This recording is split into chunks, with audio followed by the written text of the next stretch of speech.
नमस्कार, स्वागत है आपका आरटी हलचल में और मैं हूं आपके साथ फाल्गुनी सोनी लेकर जिले के तरोताजा हालात। चलिए सबसे पहले नजर डालते हैं आज के हेडलाइंस पर। जिला प्रशासन ने अवैध रेत खनन करते हुए जेसीबी मशीन की जब्त। राखी के पर्व को लेकर बाजार में लगी दुकानें। इकबाल चौक में ताजियों का लगा मेला। ताप्ती नदी का बड़ा जलस्तर, प्रशासन ने अलर्ट किया जारी। और अब गतिविधियां विस्तार के साथ। बुरहानपुर के लालबाग थाना क्षेत्र के हथनूर में अवैध रेत के खनन की शिकायत पर एसडीएम दल बल के साथ पहुंचे। वहां पर अवैध रेत का खनन करते हुए एक पोकलेन मशीन को जब्त कर लिया है। अब जिला प्रशासन अवैध खनन करने वालों पर कार्यवाही की बात कह रहा है। बुरहानपुर में आरटी हलचल की खबर का एक बार फिर असर हुआ। आरटी हलचल द्वारा अवैध रेत खनन को लेकर प्रमुखता से खबर दिखाई थी, जिसके बाद कलेक्टर प्रवीण सिंह, एसडीएम सहित खनिज विभाग को कार्यवाही करने के निर्देश दिए थे। इसी के चलते एसडीएम ने हथनूर घाट पर कार्यवाही करते हुए अवैध रेत का खनन करते हुए एक पोकलेन मशीन को जब्त किया। कलेक्टर प्रवीण सिंह ने बताया कि हथनूर गोहे में अवैध रेत के खनन की लगातार शिकायतें मिल रही थी, जिसको लेकर एसडीएम को कार्यवाही करने के निर्देश दिए। देर रात एसडीएम ने मौके पर पहुंचकर कार्यवाही की, जहां से अवैध रेत का खनन करते हुए एक पोकलेन मशीन सहित सामग्री जब्त कर ली। अब जिला प्रशासन खनन करने वाले पोकलेन मालिक पर कार्यवाही करने की बात कह रहा है, लेकिन अभी तक पोकलेन किसकी है यह बात सामने नहीं आई। आपको बता दें कि ताप्ती नदी के घाटों पर अवैध रेत का खनन जोरों से जारी है, लेकिन जिला प्रशासन द्वारा कोई कार्यवाही नहीं की जा रही थी। लेकिन जब यह मामला कलेक्टर प्रवीण सिंह के संज्ञान में आया तो उन्होंने तुरंत ही अफसरों को कार्यवाही करने के निर्देश दिए, जिसके बाद अफसरों द्वारा भी अब घाटों पर अवैध रेत का खनन करने वालों पर कार्यवाही की जा रही। अब देखना ये होगा कि क्या इस पोकलेन मालिक पर भी जिला प्रशासन द्वारा कार्यवाही की जाती है या केवल नाम मात्र की कार्यवाही पर छोड़ दिया जाएगा। देखिए, कल रात में मुझे सूचना मिली थी कि एक पोकलेन जो है हथनूर के गोए में या हथनूर में कहीं पर जो है उत्खनन कर रही है। तो इमीडिएटली मैंने तहसीलदार रामलाल पगारे को फ़ोन किया था, तो उन्होंने जाकर इमीडिएटली एक ट्रैक्टर ट्रॉली को पकड़ा और उसके बाद में मैंने कहा कि ट्रैक्टर ट्रॉली नहीं, वहाँ पर आपको पोकलेन भी मिलेगी। और फिर अंदर गए तो अंधेरे में वहाँ पर पोकलेन भी उत्खनन करते हुए मिली है। तो अभी माइनिंग को निर्देश दिए हैं कि वो केस बना रही है। केस बनाने के बाद में जो भी जुर्माना या अधिकतम दंड का प्रावधान हो किया जाएगा। बुरहानपुर जिले में 11 अगस्त को रक्षाबंधन का पर्व बड़े हर्षोल्लास के साथ मनाया जाएगा, जिसको लेकर बाजार में राखियों की दुकानें सज गई है। यहाँ पर लोग राखी खरीदने के लिए पहुंच रहे, जहाँ पर 10 रुपए से लेकर 300 रुपए तक की राखी बिक रही है। बुरहानपुर जिले में रक्षाबंधन का पर्व 11 अगस्त को बड़े हर्षोल्लास के साथ मनाया जाएगा, जिसको लेकर अब बाजार में राखियों की दुकानें भी लग गई। यहाँ पर लोग राखी खरीदने के लिए पहुंच रहे। सबसे ज्यादा फैंसी राखियों की डिमांड है। यहाँ पर बच्चे डोरमेन सहित लाइट वाली राखियों को अधिक पसंद कर रहे, तो वहीं महिलाएं मोती वाली राखियों को पसंद कर रही है। बुरहानपुर में कलकत्ता, जयपुर और मुंबई की राखियों की डिमांड है। शहर में करीब 200 से अधिक दुकानें लगी है, जहाँ पर लोग राखी खरीदने के लिए पहुंच रहे। ज्यादातर महिलाएं बाजार में दुकानों पर नजर आ रही हैं। बता दें कि भाई और बहन के प्रेम के बंधन वाले पर्व को लेकर रक्षाबंधन का पर्व मनाया जाता है, जिसको लेकर बाजार में भी लोगों की चहल पहल बढ़ गई और राखियों की दुकानों पर भी लोग राखियां खरीदने के लिए पहुंच रहे। राखी विक्रेताओं का कहना है कि इस बार राखियां महंगी होने के कारण ग्राहक छोटी राखियां ही खरीदना पसंद कर रहे हैं। बाजार में 10 रुपए से लेकर 300 रुपए तक की राखी बेची जा रही है। राखी विक्रेता राकेश गुप्ता ने बताया कि रक्षाबंधन के पर्व को लेकर राखी की दुकान लगाई गई। यहाँ पर कलकत्ता, जयपुर और मुंबई की राखियों की डिमांड है, लेकिन राखी महंगी होने पर ग्राहक छोटी राखी खरीदना ही पसंद कर रहे हैं। फिलहाल तो बच्चों राखी जैसे ज़्यादा डोरेमोन हुआ, लाइट वाली हुई, म्यूजिक वाली हुई, ये बच्चों की डिमांड है। और बड़ों के अंदर लुम्बा राखी, पेयर राखी, मोती वाली राखी डिमांड ज़्यादा है। कलकत्ता, जयपुर और मुंबई रेट तो बहुत ही ज़्यादा महंगा है कि माल पे बहुत माल महंगा है कि ग्राहक एकदम परेशान ग्राहक जो चीज़ साल से तो रेट बढ़ेगा 1.5 गुना। बुरहानपुर जिले में मुहर्रम के 5 दिवसीय पर्व को लेकर आज इकबाल चौक क्षेत्र में ताजियों का मेला लगा। यहाँ पर बड़ी संख्या में ताजिए एक साथ जमा हुए, जहाँ पर मन्नतें पूरी होने पर लोगों ने रेवड़ियां बांटी। ताजियों का विसर्जन ताप्ती नदी में किया गया। बुरहानपुर जिले में 5 दिवसीय मुहर्रम के पर्व को लेकर इकबाल चौक क्षेत्र में ताजियों का मेला लगा। यहाँ पर मेले में बड़ी संख्या में आसपास के ग्रामीण क्षेत्रों के लोग भी शामिल हुए। मेले में 20 से अधिक ताजिए आए, जिसमें कांच से बना ताजिया भी लोगों के लिए आकर्षण का केंद्र रहा। आपको बता दें कि मुहर्रम के पर्व को लेकर बुरहानपुर क्षेत्र में 20 स्थानों पर ताजिए बैठाए जाते हैं, जो मुहर्रम की 10 तारीख को बाजार में भ्रमण के लिए निकलते हैं। इकबाल चौक क्षेत्र में मेले का आयोजन हुआ। यहाँ पर बड़ी संख्या में लोग भी शामिल हुए। सुरक्षा की दृष्टि से जगह जगह पुलिस बल भी तैनात था और यातायात पुलिस ने रोड में भी तैयार कर दिया था। मेले को देखते हुए रास्तों पर 4 पहिया और 2 पहिया वाहनों के आवागमन पर प्रतिबंध लगा दिया था। ताजियों का विसर्जन पीपल घाट पर हुआ, जहां पर जिला प्रशासन की ओर से व्यवस्था की गई थी। नाव के सहारे ताजियों का विसर्जन किया गया। ताप्ती नदी का जलस्तर बढ़ने से जिला प्रशासन ने सभी लोगों को चेतावनी दे दी, जिसके बाद लोगों ने जिला प्रशासन की मदद से ताप्ती नदी पर ताजियों का विसर्जन करवाया। ये इमाम हुसैन का रोज़ा है। हम इसको आज 52 साल से बना रहे हैं, 1971 से। ये हमारे घर ही बनता कांच का ताजिया है। मैं बस स्टैंड पंचवटी होटल उसके सामने रहता। कितनी मेहनत लगती होंगी ये बनाने के लिए? क्या मेहनत तो लगती है ना। ये 10 मई को चालू किया था, ये 10 तारीख तक के काम हुआ। पूरे 3 महीने लग गए इसके अंदर। 3 महीने लगे बनाने के लिए। बुरहानपुर जिले में ताप्ती नदी का जलस्तर लगातार बढ़ता जा रहा है, जिसको लेकर जिला प्रशासन ने अलर्ट जारी कर दिया। बैतूल के डैम से पानी छोड़े जाने के बाद ताप्ती नदी के सभी घाट जलमग्न हो गए। जिला प्रशासन की ओर से होमगार्ड के जवानों को तैनात किया है, जो लोगों को पानी के पास जाने से रोक रहे हैं। बुरहानपुर जिले में ताप्ती नदी का जलस्तर लगातार बढ़ता जा रहा है। बैतूल डैम से पानी छोड़ने के बाद जिला प्रशासन ने भी अलर्ट जारी कर दिया और निचली बस्ती में रहने वाले लोगों को अपने मकान खाली करने की चेतावनी दे दी।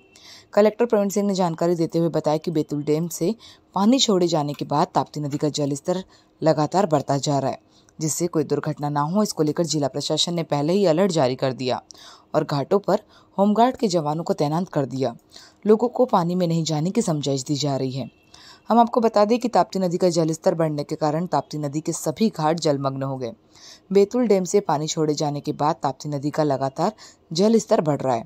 यहाँ पर ताप्ती नदी खतरे के निशान से बह रही है, जिसको लेकर जिला प्रशासन ने भी अलर्ट जारी कर लोगों से सावधानियां बरतने की अपील की है। देखिए, बैतूल का जो डैम है वहाँ से पानी छोड़ा गया है और ताप्ती का जलस्तर बढ़ रहा है। एक तो जो व्यक्ति आज जो है विसर्जन के लिए जा रहे हैं ताजियों के लिए, उनसे अनुरोध रहेगा कि बहुत गहरे पानी की तरफ ना जाएं। हालांकि हम लोगों ने वहाँ पर होमगार्ड और बोट वगैरह की व्यवस्था करी है, फिर भी सबसे अनुरोध रहेगा गहरे पानी में ना जाए।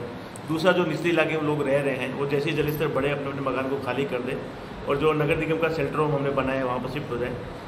नगर निगम की टीम होमगार्ड और पुलिस को भी निर्देश दिए हैं कि पूरी व्यवस्था के ऊपर नजर रखें और जैसे पानी का स्तर और बढ़ता है तो आवश्यक कार्रवाई करें। बुरहानपुर जिले में 13 से 15 अगस्त तक आजादी का अमृत महोत्सव मनाया जाएगा, जिसको लेकर जिला प्रशासन द्वारा 1,08,000 घरों और प्रतिष्ठानों पर तिरंगे लगाने का लक्ष्य रखा गया, जिसको लेकर जिला प्रशासन द्वारा तैयारियां की जा रही है। बुरहानपुर जिले में 13 से 15 अगस्त तक आजादी का अमृत महोत्सव मनाया जाएगा, जिसको लेकर जिला प्रशासन द्वारा 1,08,000 झंडे घरों और प्रतिष्ठानों पर लगाने का लक्ष्य रखा गया है, जिसको लेकर कलेक्टर प्रवीण सिंह ने जानकारी देते हुए बताया कि बुरहानपुर जिले में 13 से 15 अगस्त तक घर घर तिरंगा अभियान के तहत तिरंगे लगाए जाएंगे, जिसको लेकर 1,08,000 तिरंगे लगाने का लक्ष्य रखा है, जिनकी सिलाई का कार्य चल रहा है।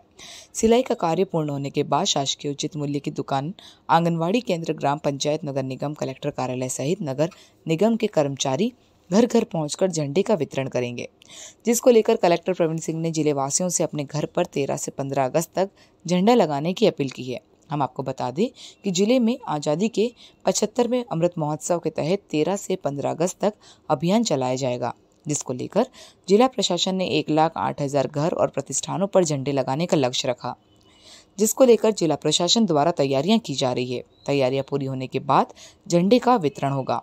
आम नागरिक शासकीय उचित मूल्य की दुकान, आंगनवाड़ी केंद्र, ग्राम पंचायत, नगर निगम सहित कलेक्टर कार्यालय से झंडा क्रय कर सकते हैं। कलेक्टर प्रवीण सिंह ने जिले वासियों से 13 से 15 अगस्त तक अपने घरों और प्रतिष्ठानों पर तिरंगा लहराने की अपील की है। बुरहानपुर जिले के खकनार थाना क्षेत्र के सिरपुरा के पास गड्ढे में मोटरसाइकिल फंसने पर अनियंत्रित होने से पति पत्नी गंभीर रूप से घायल हो गए। दोनों को उपचार के लिए बुरहानपुर के जिला अस्पताल में भर्ती कराया, जहां पर दोनों का उपचार जारी है। बुरहानपुर जिले के खकनार थाना क्षेत्र के सिरपुरा के पास गड्ढे में मोटरसाइकिल फंसने पर अनियंत्रित होकर गिरने से दोनों पति पत्नी गंभीर रूप से घायल हो गए। दोनों को उपचार के लिए बुरहानपुर के जिला अस्पताल में भर्ती करवाया। डॉक्टरों की टीम दोनों घायल का उपचार कर रही है। प्राप्त जानकारी के अनुसार महाराष्ट्र के गोदवाड़ी निवासी बीसराम और पत्नी रूपीबाई अपने रिश्तेदार के यहाँ सिरपुर मोटरसाइकिल से जा रहे थे। इसी दौरान गांव से कुछ दूरी पर गड्ढे में मोटरसाइकिल फंसने से गिरने पर दोनों गंभीर रूप से घायल हो गए। दोनों लहूलुहान हालत में करीब 20 मिनट तक रोड पर ही पड़े रहे, जिसके बाद राह से गुजरने वाले लोगों ने दोनों घायलों को उठाकर मार्ग से एक और किया और निजी वाहन से उपचार के लिए बुरहानपुर के जिला अस्पताल में भर्ती करवाया, जहां पर डॉक्टरों की टीम दोनों घायलों का उपचार कर रही है। फिलहाल दोनों घायलों की हालत ठीक बताई जा रही। बता दें कि मुख्य मार्ग पर गड्ढे होने के कारण आए दिन सड़क दुर्घटनाएं हो रही है। ऐसा ही एक मामला सिरपुरा से सामने आया, जहां पर मुख्य मार्ग पर गड्ढे में मोटरसाइकिल फंसने से दोनों पति पत्नी गिरने पर गंभीर रूप से घायल हो गए, जिसके सिर हाथ पैर में चोट आई है। दोनों को उपचार के लिए बुरहानपुर के जिला अस्पताल में भर्ती किया, जहां पर डॉक्टरों की टीम दोनों घायलों का उपचार कर रही है। समय पर उपचार मिलने से पति पत्नी की हालत ठीक बताई जा रही। पूरा जा रहा है काय के लिए? ऐसे ही था, ऐसे ही जा। कौन कौन था साथ में? दोनों था, दोनों मियाँ बीवी। दोनों मियाँ बीवी? हाँ। मोटरसाइकिल से जा रहे थे? हाँ। ये रामाखेड़ा दहिंदा जा रहा था। शेखपुरा के पास में रामाखेड़ा गांव है, तो वहाँ जा रहा था। जाते जाते पेट्रोल पंप के सामने डेढ़लाई के साइड से खंडवा रोड है, तो वो पहले वाला पेट्रोल पंप छोड़ के अगले वाला पेट्रोल पंप के पास में एक नाला है, थोड़ा टर्निंग है, तो वो गुलाई में से थोड़ा सा में इसकी मोटरसाइकिल एकदम से गुलाई में फिसला गया। तो फिसलने के कारण उसको संभल नहीं पाया और थोड़ा धुंधोरी ऐसा हो गया, तो गाड़ी गिर पड़ गया और वो दोनों को दोनों ये भी गिर गए। जम्मू कश्मीर में ड्यूटी के दौरान बाइक खाई में गिरने से बुरहानपुर का लाल शहीद हो गया। शहीद विपिन का पार्थिव शरीर महू से एम्बुलेंस से बुरहानपुर के शनवारा पहुंचा, जहां पर परिवार के सदस्यों ने नम आंखों से श्रद्धांजलि दी। जम्मू कश्मीर में ड्यूटी के दौरान बाइक खाई में गिरने से बुरहानपुर का लाल शहीद हो गया। शहीद विपिन खर्चे का पार्थिव शरीर महू से एम्बुलेंस से रात 2 बजे बुरहानपुर के शनवारा पहुंचा, जहां पर परिवार के सदस्यों ने नम आंखों से शहीद को श्रद्धांजलि दी। शहीद विपिन खर्चे का पार्थिव शरीर तिरंगे में लिपटा हुआ था। विपिन खर्चे का बचपन से लेकर बीएसएफ में भर्ती होने तक की पढ़ाई नेपानगर में हुई। जब विपिन खर्चे 12वीं में थे तभी उन्हें बीएसएफ की नौकरी लग गई। तब विपिन खर्चे 18 साल के थे। विपिन खर्चे का बचपन नेपानगर की गलियों में गुजरा। उनकी बचपन से लेकर बीएसएफ में भर्ती होने तक की पढ़ाई नेपानगर में हुई। विपिन के परिवार की बात करें तो उनकी मां इंदुबाई खर्चे और पत्नी रूपाली खर्चे और 2 बच्चे स्वरा खर्चे 9 साल, आरो खर्चे 5 साल का है। विपिन खर्चे के पिता 4 साल पहले ही दुनिया से चल बसे। परिवार में सबसे बड़ा और घर का सहारा भी विपिन था। विपिन की मौत की खबर ने सबको झकझोर कर रख दिया।